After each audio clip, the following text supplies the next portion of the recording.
से ज्यादा वोटर आज जो उम्मीदवार मैदान में उनकी किस्मत का जास्मिन फैसला करेंगे। बिल्कुल, और 26 सीटों पर 239 उम्मीदवार हैं अबू, और उनकी किस्मत आज ईवीएम में कैद हो जाएगी। बढ़ चढ़कर लोग मतदान में हिस्सा ले रहे हैं। उम्मीद ये की जा रही है जो पहले फेज में वोटर टर्नआउट निकल कर आया था, सेकंड फेज में भी लगभग उतना ही हो और उससे ज्यादा की उम्मीद बाकायदा की जा रही है। बिल्कुल जैस्मिन, यही कुछ बात आज प्रधानमंत्री ने हरियाणा में जाकर कही। उन्होंने कहा कि जिस तरह से हमने उत्साह लोगों में पहले फेज में जम्मू कश्मीर में देखा था, उससे ज्यादा उत्साह आज जम्मू कश्मीर में देखने को मिलेगा, और सही वैसा ही कुछ आज सुबह से जम्मू कश्मीर में हो रहा है।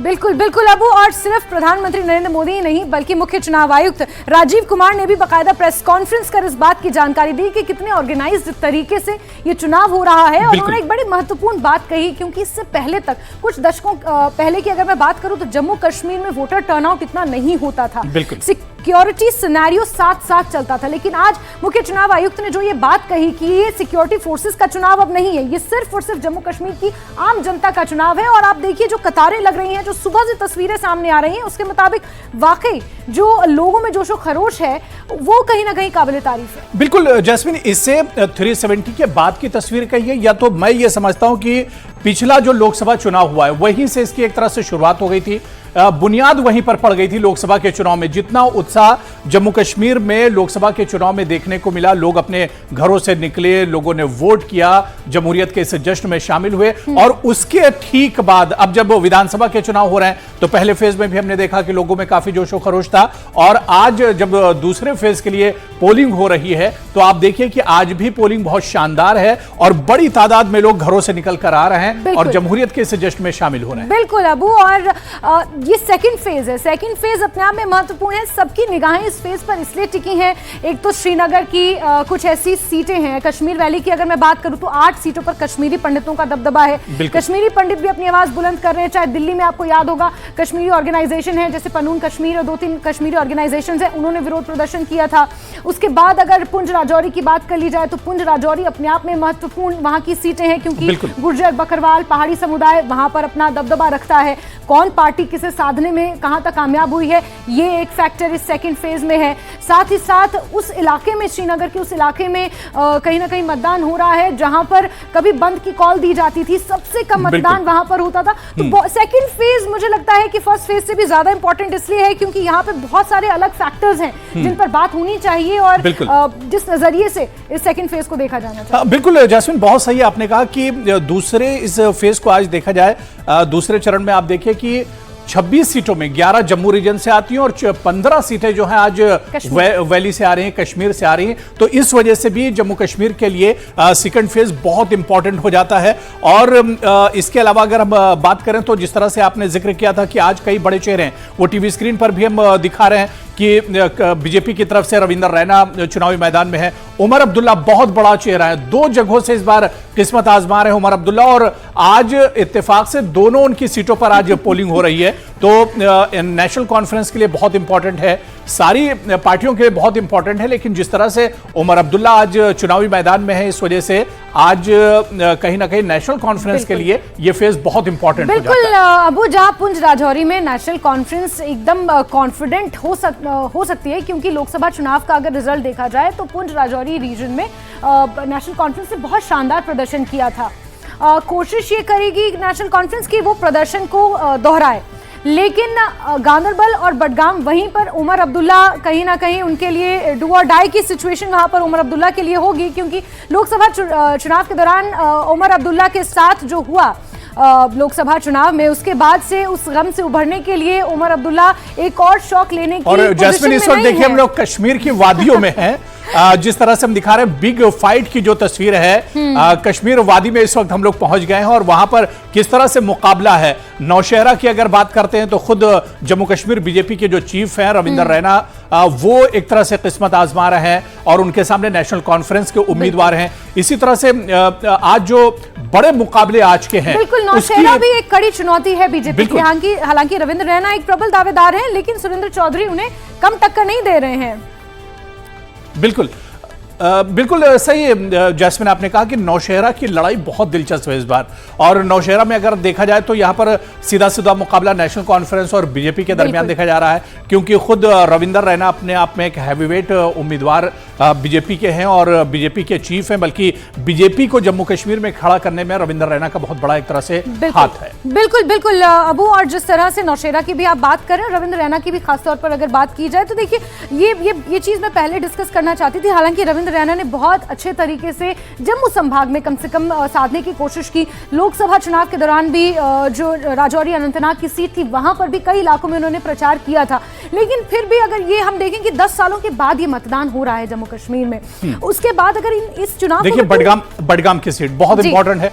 उमर अब्दुल्ला खुद यहां से नेशनल कॉन्फ्रेंस के उम्मीदवार हैं और इसके अलावा सैयद मुंतशिर जो है वो उम्मीदवार हैं पीडीपी के। तो अब बडगाम में पीडीपी और नेशनल कॉन्फ्रेंस आमने सामने है, दोनों कट्टर पार्टियां रही हैं। हालांकि इंडिया अलायंस के नाम पे एक बार साथ आने की कोशिश तो जरूर लोकसभा चुनाव में की थी, लेकिन साथ आ नहीं पाए थे नेशनल कॉन्फ्रेंस और पीडीपी। और यहाँ आप देखिए बडगाम की तस्वीर देखिए, यहाँ पर ये सिनेरियो भी हुआ बडगाम की। अगर मैं बात करूं तो चुनावों से ठीक पहले बड़ा इंटरेस्टिंग यहाँ पर एक वाकया सामने आया कि पीडीपी ने जिस तरह से अपनी पार्टी के को सपोर्ट देने की बात कही थी, उसके बाद सईद मुंतसिर जिस तरह से नाराज हो गए और फिर वो पार्टी लाइन से अलग चलने लगे, तो फिर पीडीपी ने वो उस चीज को भांप लिया कि ये उनके लिए डैमेज की स्थिति पैदा कर सकता है। ऐसे में फिर सईद मुंतसिर को पूरा सपोर्ट पीडीपी ने यहाँ पर किया और अब उमर अब्दुल्ला को कड़ी चुनौती वो यहाँ पर देते हुए नजर आए। नौशहरा की हम बात कर रहे थे इससे पहले अबू, क्योंकि अगर 10 सालों के इस टेन्योर को 2 फेजेस में अगर देखा जाए, एक छानापुरा भी बहुत इंपॉर्टेंट है।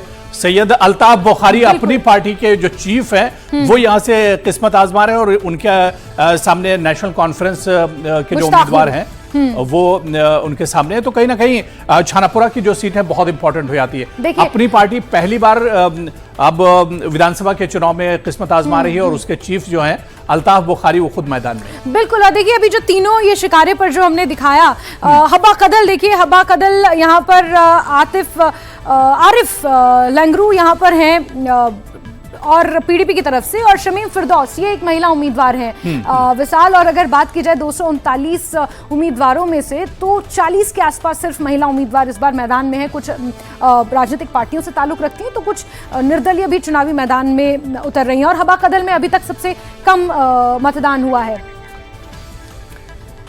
गांधरबल की अगर बात करें तो उमर अब्दुल्ला के लिए अगेन बड़ी चुनौती है। यहाँ पर पीडीपी और नेशनल कॉन्फ्रेंस, ये कुछ महत्वपूर्ण सीटें हैं वैली की जहां पर डायरेक्ट फाइट, भले ही कोई भी पार्टी मैदान में हो, निर्दलीय क्यों ना मैदान में हो, लेकिन डायरेक्ट फाइट सिर्फ और सिर्फ पीडीपी और नेशनल कॉन्फ्रेंस।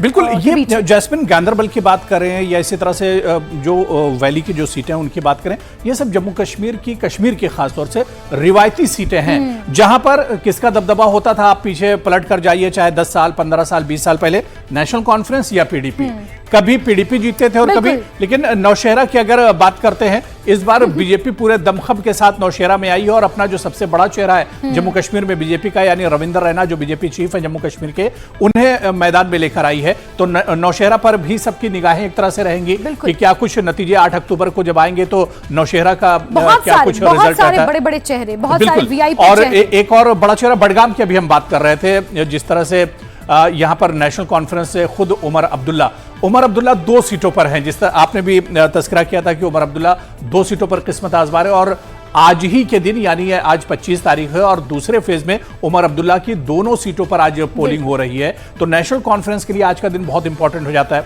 छानापुरा की तस्वीर इस शिकारे को भी देखते हैं। यहाँ पर सैयद अल्ताफ बुखारी जो अपनी पार्टी के चीफ हैं वो किस्मत आजमा रहे हैं। तो ये कुछ बड़े मुकाबले हैं जैस्मिन, जिन्हें हम दिखा रहे हैं कि किस तरह से डल झील में ये शिकारे तो जरूर चल रहे हैं, लेकिन ये बड़े मुकाबले वाले शिकारे हैं। इसमें बड़ी जो मछलियां हैं उनकी किस्मत एक तरह से दांव पर लगी हुई है। बड़ी बात यह है कि नौशहरा को अगर अलग रख दिया जाए तो नौशहरा के अलावा ये सारे वही मुकाबले हैं जो श्रीनगर से ताल्लुक रखते हैं, यानी कश्मीर से ताल्लुक रखते हैं। और हमारे तमाम सहयोगी हमारे साथ अभी जुड़ेंगे और बताएंगे कि किस तरह की तस्वीरें सामने निकल कर आ रही हैं। अभी तक 2:30 बजे के बिल्कुल आसपास जैस्मिन, समय हो चुका है। सेकंड फेज को समझना बहुत इंपॉर्टेंट है। मुदस्सिर चलिए, मुदस्सिर अनंतनाग से हमारे साथ जुड़े हुए मुदस्सिर कादरी। मुदस्सिर, क्योंकि अब 3 बजने वाला है और यहां से 3 घंटे और बचेंगे, अब यहां से तस्वीर क्या कुछ देख रहे हैं? क्योंकि मैं आपके पीछे देख पा रहा हूं अभी भी लंबी लंबी कतारें इस वक्त जिस पोलिंग बूथ पर आप हैं वहां पर लगी हुई है। आखिर इतनी भीड़ किस वजह से? क्या लोग ज्यादा बड़ी तादाद में घरों से निकल कर आ रहे हैं या फिर पोलिंग में कुछ डिले है? और जैस्मिन, दूसरी तस्वीर में मुदस्सिर हम आपके पास आ रहे हैं, जवाब लेंगे। राजन वैद भी हमारे साथ जुड़ चुके हैं। राजन, आपके पास भी हम आएंगे। मुदस्सिर, लेकिन पहले सवाल का जवाब आपसे।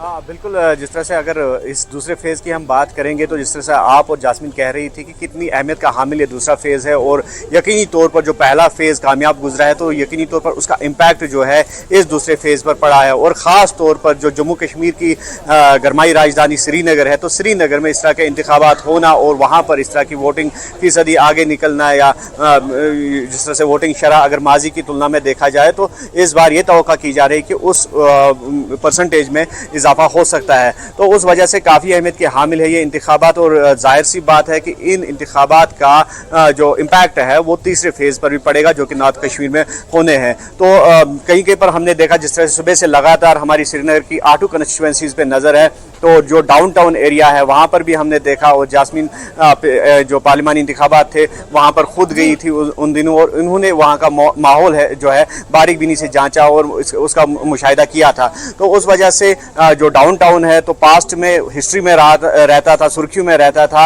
हड़तालों की वजह से, बाइकआउट कॉल्स की वजह से, और कुछ ऐसे पोलिंग स्टेशंस थे जहाँ पर 0% भी दर्ज की गई थी पोलिंग। लेकिन इस बार जो है कहीं कहीं पर हमने देखा, नावाटा के एक स्कूल में देखा हमने, मदरलैंड स्कूल में जहाँ पर पोलिंग स्टेशन कायम था, वहाँ पर हमने देखा कि लंबी लंबी कतारें हैं, मर्द और जो खवातीन हैं दोनों वहाँ पर जिस तरह से अगर ये तनासुब की बात करेंगे तो इक्वल शेयर में वहाँ से निकले और वहाँ पर वोट कास्ट कर रहे थे। जब उनसे बात हुई कि किस तरह से बाइकआउट कंपैरेटिवली वोटर्स टर्नआउट में यहाँ बढ़ोतरी हुई है।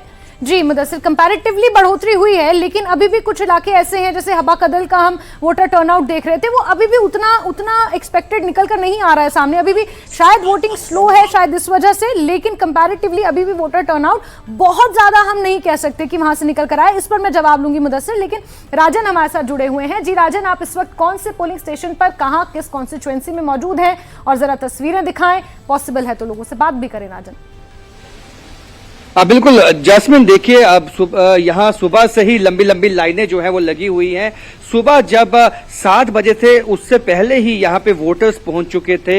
इतना उत्साह, क्योंकि लोकसभा जब चुनाव हुए तब भी यहाँ पे 80% से ज्यादा वोटिंग हुई थी इस इलाके में, खास जो कटरा में जो पोलिंग हुई थी। और आज उम्मीद जो जताई गई है कि वो जो रिकॉर्ड है अब वो भी टूटेगा। और जिस तरह से लोग जो है अपनी टर्न का भी इंतजार कर रहे हैं, कुछ नौजवान हैं, आप यूथ हैं, आपने वोट डाला है अभी, कितनी उम्मीदें? सुबह से हमने देखा यहाँ लंबी लंबी लाइनें लगी हुई हैं। हाँ जी, काफ़ी ज़्यादा लंबी लाइनें लगी हैं। आई थिंक यहाँ पे कुछ ज़्यादा फास्ट लोगों को यहाँ पे रखना चाहिए ताकि जल्दी जल्दी हो, बट यहाँ पे इतने डीले लोग हैं कि आपका क्या इश्यूज क्या हैं, मुद्दे क्या हैं? आपके यूथ है, आप लोग क्या चाहते हैं, किस तरह का विकास चाहते हैं यहाँ पे? हम चाहते हैं हमारा कटरा आगे विकास हो, कटरा का काफ़ी ज़्यादा रोड अच्छे हो, बट यहाँ पे जैसा देखा जाए कि बाहर से लोग आते हैं कुछ देखने के लिए, लेकिन यहाँ की पॉपुलेशन कुछ मतलब इन्वॉल्व ही नहीं होती है। जो देखा जाए जो नया यूथ है मतलब बस बाहर को भाग रहा है कि भागते रहो, बाहर मिलेगा, बट अपने कटरा में भी काफ़ी चीज़ें हैं जो आप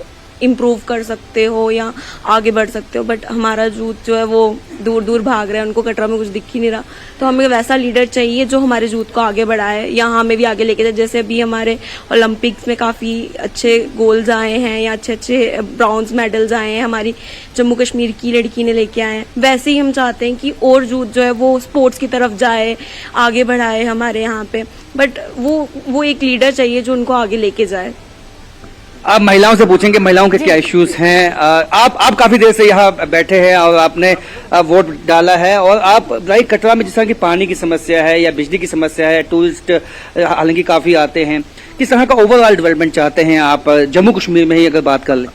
सर, एक तो आपके माध्यम से ये बताना चाहते हैं कि हमारा कटरा टाउन जो वैष्णो देवी है, और इसमें एक साल में तकरीबन 1 करोड़ आदमी श्रद्धालु जो है माता के दर्शन करने के लिए आता है। तो हम तो डेवलपमेंट के लिए वोट दे रहे हैं, तो ये है कि यहाँ यात्रियों के लिए सुविधा बढ़े, है ना। यहाँ को इंफ्रास्ट्रक्चर कम है या रोड कम है, और यहाँ इतना हैवी रश रहता है, पॉल्यूशन बढ़ रहा है।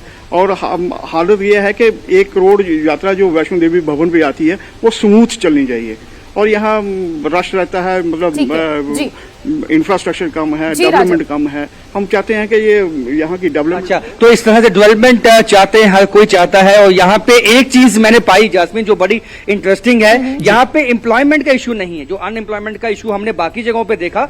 और कटरा में हर किसी ने बोला काम धंधा उनके पास है, उनको सिर्फ केवल सपोर्ट चाहिए गवर्नमेंट का, यहाँ पानी अच्छा हो, बिजली हो, क्योंकि यहाँ पे होटलियर्स हैं। और यहाँ पे जहाँ 1 करोड़ से ज्यादा श्रद्धालु आए, तो आप समझ सकते हैं वहां पे कामकाज की, अनएम्प्लॉयमेंट की दिक्कत नहीं है। लेकिन फिर भी युवा क्या चाहते हैं, उनसे जानेंगे यहाँ का युवा क्या चाहता है।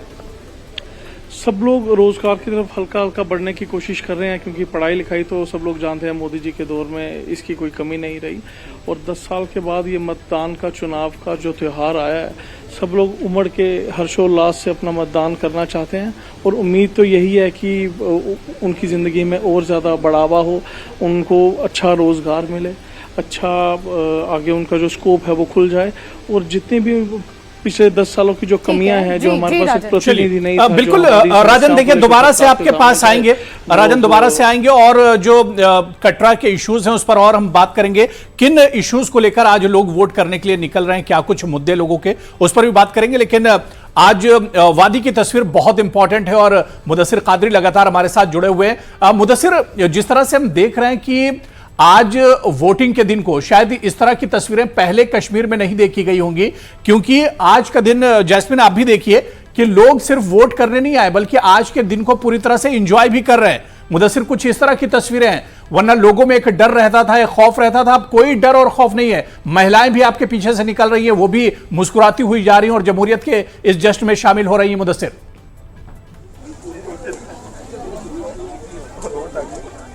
बिल्कुल हुरैरा, आपका कहना सही है कि जिस तरह से कहीं ना कहीं अगर इस तरह के आज के दौर की हम बात करेंगे तो ऐसे हालात पैदा हुए हैं कि खुले दिल से, खुले जहन से, बिना किसी डर और खौफ के अब वोटरान जो है वो बाहर निकल रहे हैं और जमहूरियत के इस जश्न में बढ़ चढ़कर हिस्सा ले रहे हैं। हालांकि इस बार बाइकआउट कॉल भी नहीं है, लेकिन इसके बावजूद भी जिस तरह से हम देख रहे हैं कि लोगों में काफ़ी जोश और खरोश पाया जा रहा है इस वोटिंग को लेकर। और जहाँ तक आपने पहले सवाल किया था कि क्या वजह है, यहाँ पर अब भी 3 बजे के करीब है, लेकिन अब भी लंबी लंबी कतारें नजर आ रही है। और आप देख सकते हैं हमारे पीछे कि हम जो है फकीर गोजरी, जो कि आउटस्कर्ट्स श्रीनगर का एक एरिया है हारवन इलाके में, तो वहां पर हम मौजूद हैं। और वहां पर आप देख सकते हैं कि इस वक्त भी लंबी लंबी कतारें हैं। ये वोटिंग स्लो प्रोसेस जो आप कह रहे थे बिल्कुल नहीं है, वोटिंग पुरअमन और शफाफ तरीके से चल रही है। और जिस तरह से जो वक्त है उसी वक्त के तनासुब से ही चल रही है। लेकिन देखने वाली बात यह है, गौरतलब बात यह है कि यहाँ की जो पॉपुलेशन है वो बढ़ चढ़कर इस वोटिंग प्रोसेस में हिस्सा ले रही है। और जिसका ये मतलब हुआ कि लगभग 50% से जायद जो पॉपुलेशन है वो अभी तक उन्होंने यहाँ पर अपना वोट जो है वो फॉल किया है। फकीर गोजरी की अगर हम बात करेंगे तो यही वजह है कि जो लाइन है, जो कतारें हैं, वो अभी भी यहाँ पर नजर आ रही है और ये चाहते हैं कि ये अपने नुमाइंदों को चुने। और जिस तरह से 10 साल का जो वक्फा गुजरा है, जो आर्टिकल 370 के बाद, यकीनी तौर पर अगर हालात में बेहतरी भी दिख रही है जमीनी सतह पर, तो यकीनी तौर पर उसका श्रेय जो है, उसका सहरा जो है यहाँ के सिक्योरिटी फोर्सेस को जाता है, पुलिस को जाता है और एडमिनिस्ट्रेशन को जाता है, जिन्होंने हालात इस सामान्य बनाए कि लोग अब निकल रहे हैं। लेकिन साथ ही साथ लोगों में ये मलाल भी है कि 10 साल तक इनको इन इंतखाबात से दूर रखा गया, जिसकी वजह से इनके मसाइल जो है उनमें मजीद इजाफा हुआ है। इस एरिया की अगर हम बात करें, यहाँ पर लोगों का कहना है कि ये उन्हीं मसाइल से जूझ रहे थे जो आज़ादी से पहले शायद इनको फेस करने पड़ते थे जब मुल्क आज़ाद हुआ था। वो ये है कि बिल्कुल